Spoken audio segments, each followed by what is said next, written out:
भोला बाबा पूछे चिड़ैया से कहाँ गली गौरा मरैया से, कहाँ गली गौरा मरैया से। भोले बाबा पूछे चिड़ैया से कहाँ गली गौरा मरैया से। ब्रह्मा से पूछे विष्णु से पूछे, ब्रह्मा से पूछे विष्णु से पूछे, पूछे लक्ष्मी मैया से कहाँ गली गौरा मरैया से, कहाँ गली गौरा मरैया से। भोले बाबा पूछे चिड़ैया से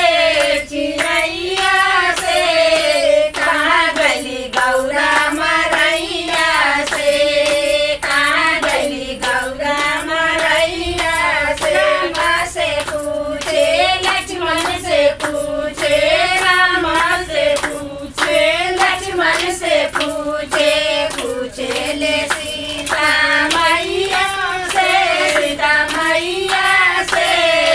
कहाँ गली गौरा मरैया से, कहाँ गली गौरा मरैया से।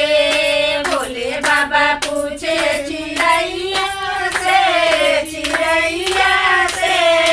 कहाँ गली गौरा मरैया से, कहाँ गली गौरा मरैया से।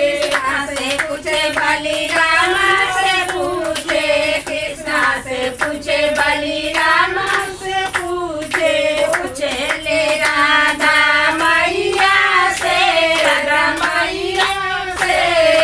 कहाँ गली गौरा मरैया से, कहाँ गली गौरा मरैया से। भोले बाबा पूछे चिड़ैया से कहाँ गली गौरा मरैया से, कहाँ गली गौरा मरैया से। दुर्गा से पूछे काली से पूछे, दुर्गा से पूछे काली से पूछे, पूछे ले भैरो भैया से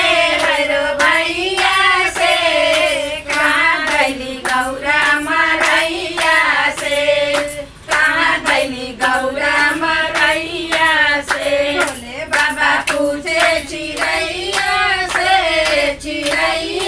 से कहाँ गली गौरा मरैया से। गंगा से पूछे जमुना से पूछे, गंगा से पूछे जमुना से पूछे, पूछे ली सरस्वती मैया से कहाँ गली गौरा मरैया से, कहाँ गली गौरा मरैया से। बाबा पूछे चिड़ैया से